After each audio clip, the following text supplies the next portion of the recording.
अस्सलाम वालेकुम रहमतुल्लाहि व बरकातहू। उम्मीद करता हूँ कि सभी दोस्त अल्लाह के करम फजल से ठीक होंगे।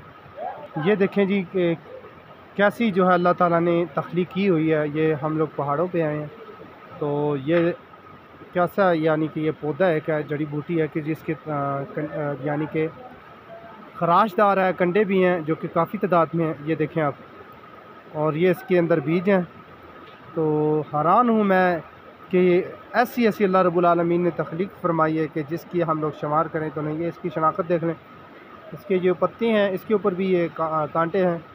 इसके ऊपर अलावा जो है ये लंबा सा पौधा होता है। अगर आपको इसकी फार्मेशन के बारे में पता है तो आपने जो कमेंट करके मुझे ज़रूर बताना है कि इसके बारे में जो है हम लोग जो है लोगों को बताएं ये क्या चीज़ है और किस मर्ज़ के लिए है।